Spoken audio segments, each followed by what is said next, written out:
Hello friends, मेरे YouTube channel English वे में आप सभी का स्वागत है। तो चलिए देखते हैं आज की स्टोरी का title, the camel and the jackal.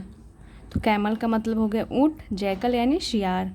और द आर्टिकल का यूज किया गया है क्योंकि एक खास ऊँट और जैकल की बात हो रही है, सारे जैकल की बात नहीं हो रही है।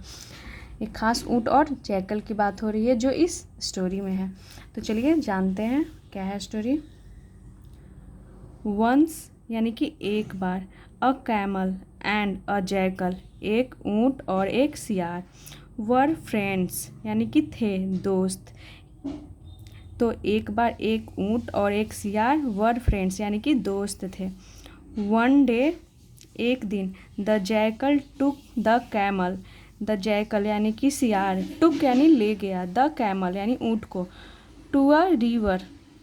बैंक। तो रिवर मतलब नदी होता है, बैंक यानी नदी के किनारे को बैंक बोलते हैं। तो एक बार सियार, टेक की सेकंड फॉर्म टुक यानी ले गया, द कैमल यानी ऊँट को, टू अ रिवर बैंक यानी कि नदी के किनारे ले गया, और टू यहाँ पे प्रीपोजिशन हो गया जो डायरेक्शन को दिखाता है कि कहाँ ले गया, तो किस ओर ले गया, नदी की ओर ले गया यानी नदी के किनारे पर ले गया। Across the river bank was a big field of sugarcane। Across the river यानी कि नदी के उस पार,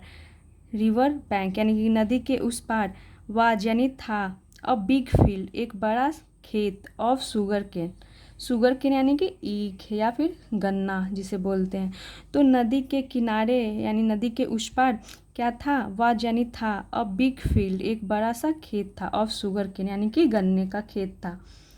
look at all that sugar cane, look at यानी कि देखो, ऑल दैट शुगर केन यानी कि वे सभी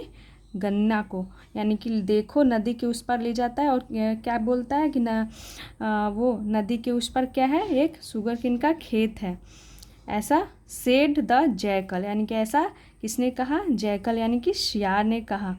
से की सेकंड फॉर्म सेड हो गई। Let's cross the river and enjoy some of it. तो लेट अस का यहाँ पे कॉन्ट्रैक्शन हो गया, लेट्स क्रॉस द रिवर यानी कि चलो, द रिवर यानी कि उस नदी को पार करते हैं, क्रॉस यानी कि पार करते हैं, एंड और इंजॉय यानी कि आनंद लेते हैं, सम ऑफ इट इसका मतलब हो गया कि उसमें से कुछ को, यानी कि वो बोलता है कि चलो नदी के उस पार जाते हैं और गन्ने का मज़ा लेते हैं। इंजॉय यानी कि आनंद लेना, मज़े लेना, तो सम ऑफ इट यानी कि इसके कुछ का मज़े लेते हैं, यानी कि गन्ने की बात हो रही है कि कुछ गन्ने का मज़ा लेते हैं, ऐसा जैकल कैमल से बोलता है।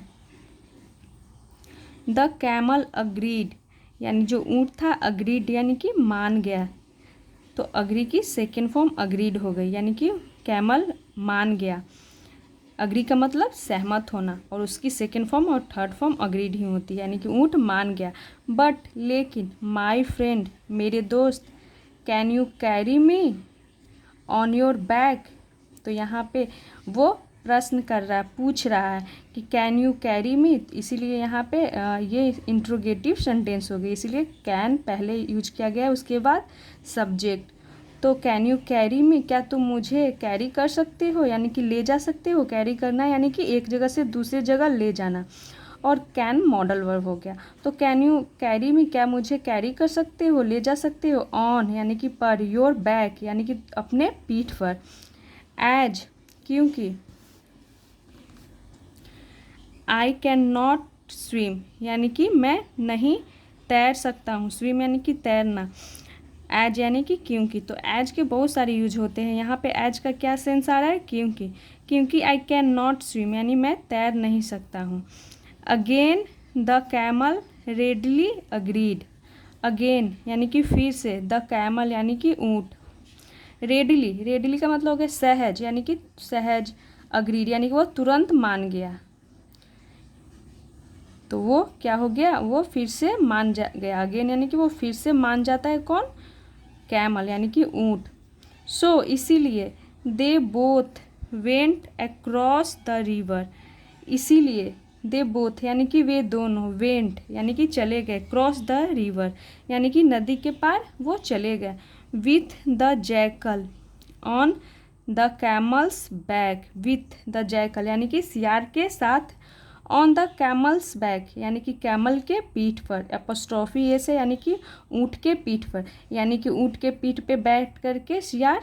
नदी के उस पार चला जाता है, क्योंकि वो तो तैर नहीं सकता और छोटा होता है ना, सियार छोटा होता है और ऊँट क्या होता है, लंबा होता है, ऊंचा होता है, इसीलिए उसके पीठ पर बैठ करके सियार चला गया नदी के उस पार। वंस देयर, तो इसका मतलब हो गया वहाँ पहुँचने पर, देयर यानी कि वहाँ पहुँचने पर। दे इंजॉयड ईटिंग, उन्होंने मज़े लेने लगे, ईटिंग यानी कि खाने का, तो इंजॉय अपने बगल में जेरन लेता है। ये जब इंजॉय ऐसा वर्ड है जो अपने बगल में जेरन लेता है, तो इसके बगल में जब भी कोई वर्ब आएगा तो वो इन्फिनिटी नहीं यानी कि जेरन के रूप में आएगा। द इंजॉयड यानी कि दे इंजॉयड, उन्होंने क्या किया, वो मज़े लेने लगे, ईटिंग यानी कि खाने का वो मज़ा लेने लगे। The juicy sugar canes, juicy का मतलब हो गया रसीले, शुगर केन्स यानी कि गन्नों का। सडेनली यानी कि अचानक से, और सडेनली एक एडवर्ब हो गया। द जैकल स्टार्टेड हॉलिंग लाउडली, यानी कि सडेनली द जैकल यानी शियार, स्टार्टेड हॉलिंग, हॉलिंग यानी चिल्लाने लगा, स्टार्टेड यानी कोई चीज़ करने लगा, तो क्या करने लगा, हॉलिंग, हॉलिंग यानी कि वो चिल्लाने लगा, लाउडली यानी कि ज़ोर से। तो सियार की जो आवाज़ होती है, जो वो चीखता है, चिल्लाता है, तो उसे क्या बोलते हैं, हॉलिंग बोलते हैं। और स्टार्ट भी अपने बगल में जेरन लेता है, तो स्टार्टेड हॉलिंग, वो क्या करने लगा, चीखने लगा। तो इंजॉय भी हो गया, स्टार्टेड हो गया, ये सभी अपने बगल में जेरन लेते हैं। लाउडली यानी कि ज़ोर से क्या करने लगा, चिल्लाने लगा, अचानक से jackal.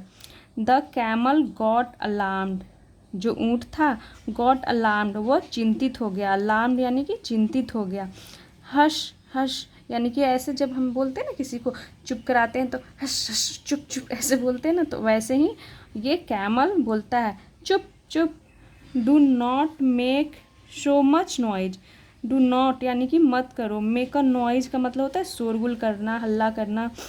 Do not make so much noise यानी कि इतना ज़्यादा, सो मच यानी इतना ज़्यादा हल्ला मत करो, शोरगुल मत करो, ऐसा कौन बोलता है, कैमल बोलता है, क्योंकि उसे चिंता हो गई। अदरवाइज अन्यथा, वी विल गेट कॉट, अन्यथा वी विल गेट कॉट यानी कि हम पकड़ लिए जाएंगे, तो गेट यहाँ पॉजिटिव वर्ब हो गई, उसके बाद वर्ब की थर्ड फॉर्म,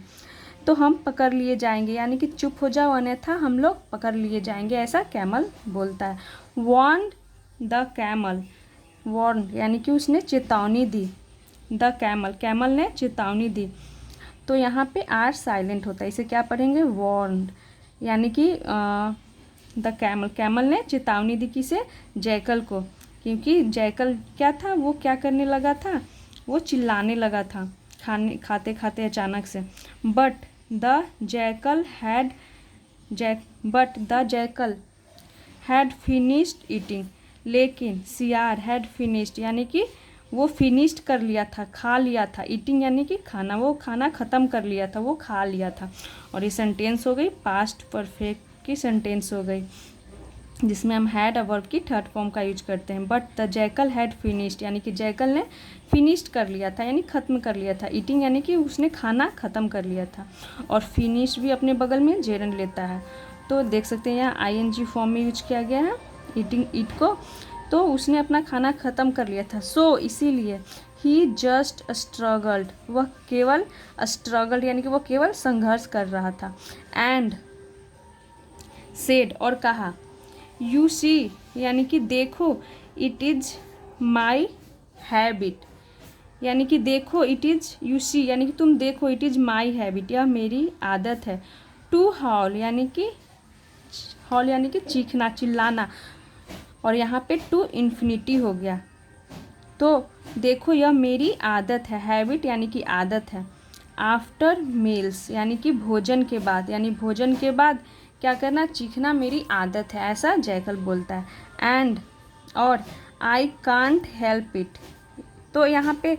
हेल्प का मतलब मदद करना नहीं है, यहाँ पे हेल्प का मतलब हो गया कि आई कांट हेल्प इट यानी कि मैं इसे नहीं रोक सकता हूँ। तो क्या बोलता है, जैकल बोलता है कि यह मेरी आदत है खाने के बाद चिल्लाना मैं इसे नहीं रोक सकता हूँ।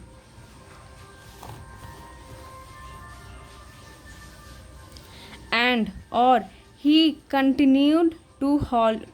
हॉलिंग, और ही कंटिन्यूड यानी कि उसने जारी रखा, कंटिन्यू रखा, हॉलिंग यानी कि चिल्लाना जारी रखा, और कंटिन्यू भी अपने बगल में आईएनजी फॉर्म लेगा यानी कि जेरन लेगा। The howling of the jackal attracted the attention of the farmers, यानी the howling of the jackal यानी कि सियार की चीखने की आवाज़ अट्रैक्टेड यानी कि आकर्षित किया, द अटेंशन यानी कि ध्यान को खींचा, तो अट्रैक्टेड यानी कि खींचा, क्या खींचा, ध्यान को, ऑफ द फार्मर्स यानी कि किसानों के ध्यान को खींचा, यानी जो वो चिल्लाने लगा तो उसकी आवाज़ से किसानों का ध्यान उसकी तरफ गया। एंड दे केम रनिंग, और दे केम वे आए, कम की सेकेंड फॉर्म केम हो गई, रनिंग यानी कि दौड़ते हुए, कैसे आए, तो वे दौड़ते हुए आए, विथ स्टिक्स यानी कि साथ में यानी डंडों के साथ, to get rid of the intruders, to get rid, तो गेट रीड का मतलब होता है छुटकारा पाना, तो टू गेट रीड यानी छुटकारा पाने के लिए, ऑफ द इंट्रूडर्स, तो इंट्रूडर्स का मतलब होगा घुसपैठियों, तो घुसपैठियों से छुटकारा पाने के लिए वे डंडे के साथ दौड़ते हुए आए, कौन, तो फार्मर। दे सॉ उन्होंने देखा, तो दे प्रोनाउन हो गया क्योंकि फार्मर्स की बात हो रही है, एक फार्मर की नहीं बात हो रही है, मतलब 2 3 4 फार्मर्स की बात हो रही है, यानी कि एक से ज़्यादा है, इसीलिए दे प्रोनाउन का यूज किया गया, और सी की सेकेंड फॉर्म सॉ हो गई, तो ये हो गया वे उन्होंने देखा, द टॉल कैमल यानी कि लंबे ऊँट को, एंड और gave him a good thrashing, and gave him यानी कि उसे दिया, अ गुड थ्रैशिंग, एक थ्रैशिंग का मतलब हो गया, थ्रैश का मतलब होता है पीटना, तो इसका मतलब हुआ कि उन्होंने अच्छे तरीके से, थ्रैशिंग यानी कि अच्छे तरीके से उन्होंने कैमल को पीटा। नो वन सॉ यानी कि कोई नहीं, सॉ देखा, द जैकल यानी कि सियार को, यानी कि सियार को किसी ने नहीं देखा, और ऊँट को सभी ने अच्छे तरीके से यानी कि पीटा। As he went and hid in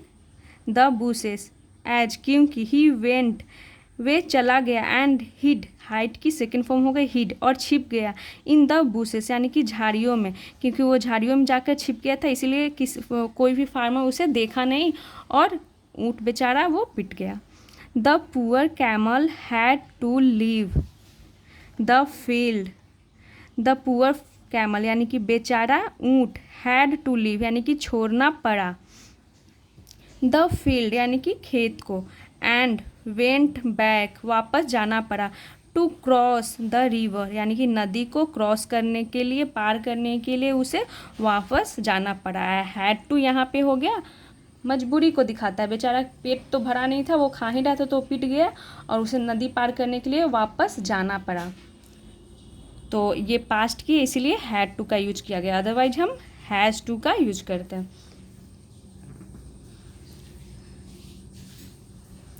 at this time यानी इसका मतलब होगा इस बार, the jackal came out and again climbed the camel's back, यानी द जैकल केम आउट यानी शियार बाहर आया,